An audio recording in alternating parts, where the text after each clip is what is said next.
The phone rang at 11:07 p.m. on a Tuesday. I looked at the screen. Chloe, my daughter. I picked up. Dad? Her voice was already breaking. I need to talk to you. I sat up in bed.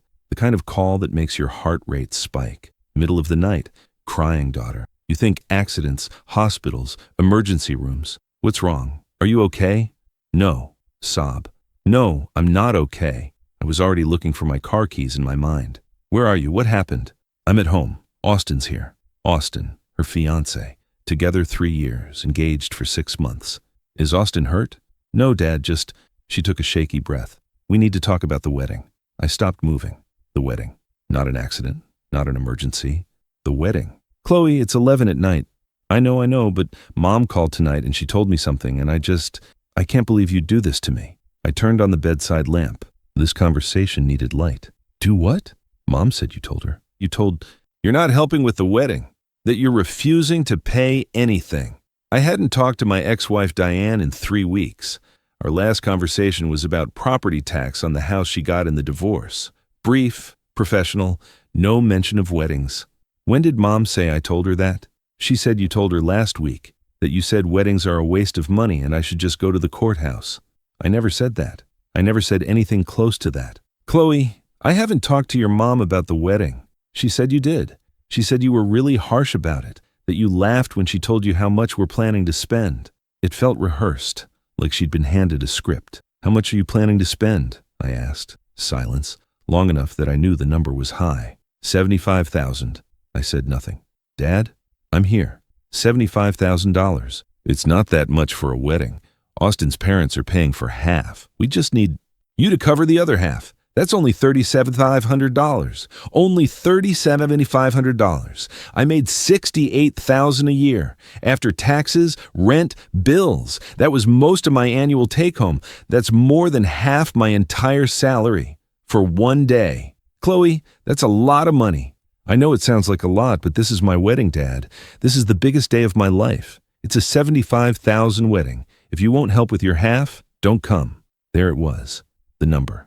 The ultimatum, both in one breath. I remembered 6-year-old Chloe, playing princess, talking about her big fancy wedding with a castle and a million flowers. I also remembered 12-year-old Chloe, saying weddings were stupid and she'd never get married, and 16-year-old Chloe, saying if she ever got married, it would be small, just close family, nothing fancy. 26-year-old Chloe wanted $75,000. Can we talk about this tomorrow? I asked. When it's not the middle of the night? No, I need to know now. If you don't pay, don't come. The line went dead. I sat in the dark, phone still in my hand.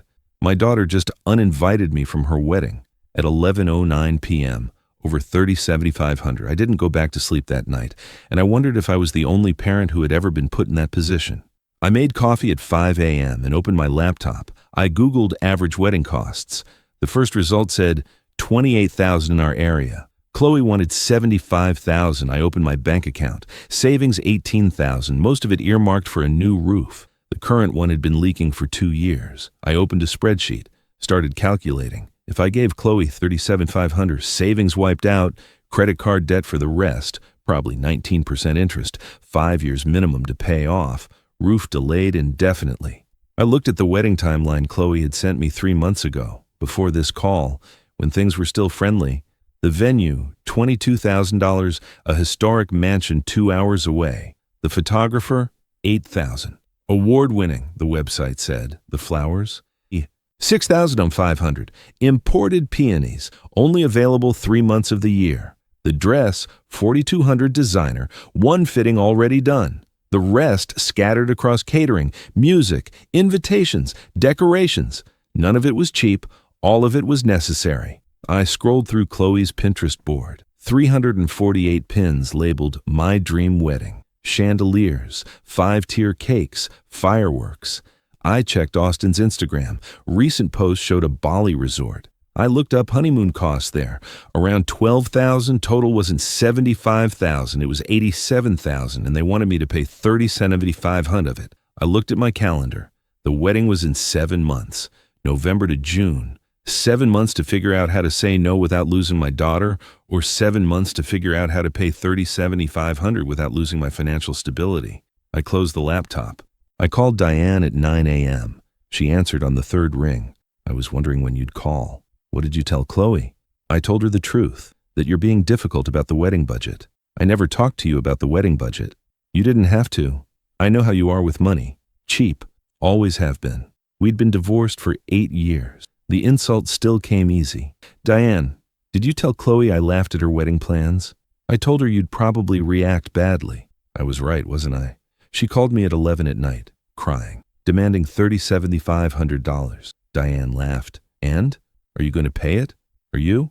Austin's parents are covering their half. You cover yours. That's fair. You're her mother. Why aren't you paying anything? Silence. Then, my financial situation's complicated right now. Diane made $95,000 a year as a pharmaceutical rep. Nice car, nice apartment. Complicated was code for I don't want to. So you told Chloe I'm the problem. You are the problem. You've always been cheap. Remember our wedding? You wanted to do it in your parents' backyard. We did do it in my parents' backyard. It cost maybe $3,000. She was happy then. Said it was perfect. Said she didn't need anything fancy. That was before the money became an issue. Before I refused to buy the bigger house, the newer car, the vacations she wanted, before she left. I'm not paying $3,700 for a wedding, I said. Then you're not going to be invited. Your choice. She hung up. I sat there, phone still at my ear. Diane had poisoned this well before I even knew it existed. She wasn't guessing how I'd react. She was scripting it. Chloe texted me 3 days later. Can we meet? I want to talk in person, please. I said yes, suggested a coffee shop, neutral territory. She showed up 20 minutes late. Austin was with her. They sat down across from me, united front. Thanks for coming, Dad. Chloe looked tired, puffy-eyed, like she'd been crying a lot. Of course. Austin put his hand on Chloe's. Supportive gesture, or controlling, hard to tell. I'm sorry I called so late, Chloe said. I was upset. Mom had just told me you were refusing to help and I panicked. Your mom told you something that wasn't true. She said, I know what she said. I talked to her. I never told her I wouldn't help. I never even talked to her about the wedding. She made that up. Austin's jaw tightened. Why would she make that up? Ask her. Chloe looked down. Mom said she was trying to protect me, that she knew you'd say no, so she wanted me to be prepared. Protect. The word Diane always used when she was manipulating. Chloe, I want to help with your wedding, but $7,500 is more than half my annual salary. We're not asking for it all at once, Austin said. We can set up a payment plan. You can pay overtime. Overtime? Like I was financing a car. How much can you afford? Chloe asked, quiet, hopeful. I'd done the math over and over for 3 days. 5,000, maybe 7 if I push it. The hope died in her eyes. Dad, that's not even close to enough. It's what I can afford without going into debt. Going into debt? Austin laughed. It's a wedding. It's an investment in your daughter's happiness. An investment. I'd heard that before. From Diane. When she wanted things we couldn't afford. Lots of weddings cost less than $75,000, I said. Lots of dads actually love their daughters, Chloe shot back. The table went quiet. Chloe, I said carefully, I do love you. That's why I'm being honest about what I can afford. You can afford it. You just don't want to. She stood up. Austin's parents didn't even hesitate. They said yes immediately. They want him to be happy. I want you to be happy too. Then prove it. Pay for the wedding or don't come. They left. I sat alone at the coffee shop for an hour. I requested a copy of my financial records, everything from the last 5 years. If I was going to say no, I needed proof I couldn't afford this. The statement came 2 days later, 40 pages. I highlighted every major expense. Chloe's college, $15,000 contribution over 4 years. She took loans for the rest, but I helped where I could. Chloe's car, $4,000, used Honda. She needed something reliable for commuting. Chloe's emergency fund, $2,500, sent in 3 installments when she had unexpected medical bills. Rent help, $6,000 total. 6 months of covering half her rent when she was between jobs 2 years ago. Total support, $2,750 over 5 years. I kept going. My expenses, rent, utilities, car insurance, health insurance, groceries, retirement contribution, minimal. Emergency fund, depleted twice. Home repairs. Discretionary spending, maybe $200 a month. Movies, dinner out occasionally, nothing extravagant. Debt, $3,000 on a credit card from when my transmission died last year. The numbers didn't lie. I couldn't afford $7,500. Without destroying my financial stability, I made copies, put one in a folder, kept the original. Then I did something I'd been avoiding. I called the one person Chloe didn't want me to call. Greg answered on the first ring. "This is about the wedding," I said. I figured. His voice was friendly, easy, the voice of a man who wasn't worried about money. "Chloe said you're paying half." "That's right. $37,500 already set aside. Can I ask how you afforded that?" Silence. Then, "I own a consulting firm. Did well this year. The money isn't a problem. Did Chloe and Austin ask you for that amount, or did you offer?" "They showed us their budget. We said yes. Simple as that." He paused. "I heard you're having trouble covering your half." Trouble, like I was being difficult. "I make $68,000 a year. After taxes and expenses, I don't have $37,500 to spare. Have you thought about a loan? I'm not going into debt for a wedding. It's not just a wedding. It's your daughter's happiness. You really want to miss that because of money?" Money? Like it was nothing. "Greg, I've already given Chloe $27,500 over the last 5 years. College help, car, rent, emergencies. I've been helping all along. And that's great. But this is different. This is her wedding, once in a lifetime. A $75,000 wedding isn't once in a lifetime. It's a choice." His voice cooled. "Austin told me you'd be like this. I hoped he was wrong. Austin talked to you about me? He said you were cheap, that you made Chloe's mother miserable because you wouldn't spend money on anything. Diane had gotten to them first." "That's not true." "Well, that's what I heard. And honestly, if you can't support your daughter on the most important day of her life, maybe she's right about not wanting you there." He hung up. I sat with that for a while. They'd already decided I was the villain. Chloe added me to a group chat 3 weeks later. Title: Wedding Planning Updates. Members: Chloe, Austin, Diane, Greg, Austin's mother Patricia, and me. The chat was already full of messages. I scrolled up. Chloe: "Finalized the venue. Deposit paid." Patricia: "So exciting. The photos. Look gorgeous." Diane: "My baby girl's getting her dream wedding." Greg: "Paid the catering deposit today. We're locked in." Austin: "Everything's coming together. Just waiting on final confirmation from everyone." Then Chloe messaged directly to me. "Dad, we need your deposit by Friday. Photographer needs $4,000 to hold the date." I typed, "I already told you I can only contribute $5,000 total." The chat went silent for 10 minutes. Then Diane: "Everyone else is paying their share. Why are you being difficult?" Me: "I'm not being difficult. I'm being realistic." Patricia: "We all want what's best for Chloe. Surely you can make this work." Greg: "I offered to loan you the money, interest-free. You refused."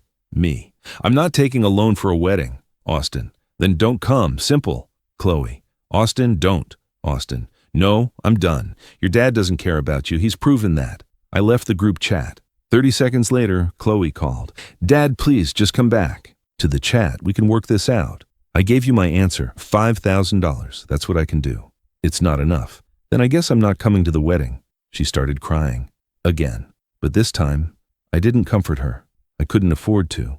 I started keeping records. Every text, every demand, every conversation, screenshots of the group chat, bank statements printed, timeline documented, Nov 3, 11 p.m. call, $37,500 demand, Nov 6, coffee shop, investment in happiness, Nov 10, Greg calls me cheap, Nov 28, group chat, don't come. I wasn't doing this to punish anyone. I was doing it so I'd remember why I said no, because every time Chloe cried, I wanted to say yes. Chapter 9, The Family Dinner. 3 months before the wedding, Diane organized a family celebration dinner. I knew what it was. Public pressure. One more chance to make me the villain. I went anyway. Diane's apartment, everyone there. Chloe, Austin, Greg, Patricia, and me. Dinner was tense. 4 smiles. Then Diane raised her glass. To Chloe and Austin, so grateful to everyone who's made this dream wedding possible. She looked directly at me on everyone. Austin's parents talked about their contributions, the venue, the catering. Diane chimed in. I've been helping with the dress and invitations, anything Chloe needs. Chloe looked at me, waiting. I pulled out a folder, set it on the table. Chloe's eyes lit up. Hope. Maybe I had a check. I opened it. Bank statements, highlighted expenses, 5 years of support. This is what I've contributed to Chloe over the last 5 years, I said. Calm. College, car, rent, emergencies, total $27,500. The table went quiet. Diane's smile froze. I'm not refusing to help. I've been helping all along, but I can't afford $37,500 for one event. Greg cleared his throat. That's generous, but this is different. It's not different. It's still helping my daughter. I'm just being honest about my limits. Chloe stared at the papers. I didn't bring this to argue, I said. I brought it so everyone understands. I love Chloe. I've proven that, but I won't go into debt for a wedding. I left the folder on the table. No one touched it. Dinner ended early. Diane whispered as I left, "You just embarrassed her." "I told the truth," I said. "Same thing," she shot back. "Maybe, but at least now they knew." 5 months later, I got a wedding invitation. Formal, expensive cardstock, gold lettering. "Chloe and Austin request the honor of your presence." It was addressed to me. I called Chloe. "I got the invitation." "Yeah." Her voice was flat. "Mom said I had to send you one anyway, for appearances." "For appearances?" "She said it would look bad if people knew you weren't invited. So you got an invitation, but we both know you're not actually coming.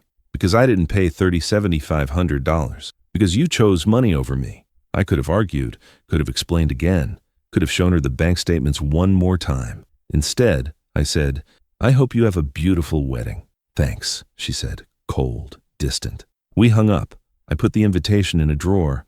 I didn't RSVP. The wedding was on a Saturday in June. I didn't go. I spent the day at home. Fixed the leaking roof myself. Took 3 days. Cost me $400 in materials and one bruised knee. Chloe posted photos on Instagram that night.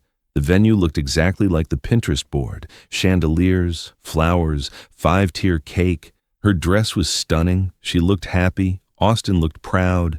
Diane was in several photos, smiling, posing with the bride, playing the role of devoted mother. Greg and Patricia were there, beaming, proud in-laws. I wasn't in any photos. The next day I got a text from Chloe. It was perfect. Everything I dreamed of. "I wish you could have been there." I stared at that message for a long time. I wish you could have been there. Not, "I wish you'd been there." Could have. Past tense. Impossible now. I typed, "I'm glad it was everything you wanted."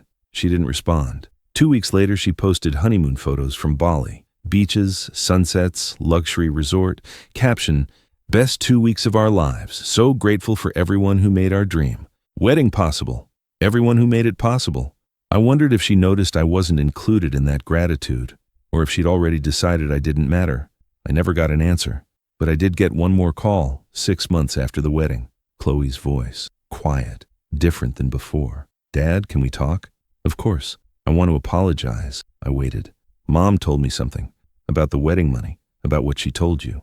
"What did she tell me?" "She said she'd been planning to contribute, that she had the money set aside. But then she decided to use it for a down payment on a condo instead. And she told me you were the one who refused to help." I said nothing. "I should have asked you directly. I should have trusted you. I'm sorry." "Thank you for apologizing. I know I can't undo it. I know I hurt you. I wanted you to know I know now." We talked for a while, carefully, like strangers trying to remember how to be family. It wasn't fixed, but it was a start. I forgave her. I didn't forget. Sometimes quiet patience doesn't win immediately. Sometimes it just waits until the truth comes out on its own. And sometimes the best thing a father can do is stand firm when everyone else is asking him to fall. That's enough.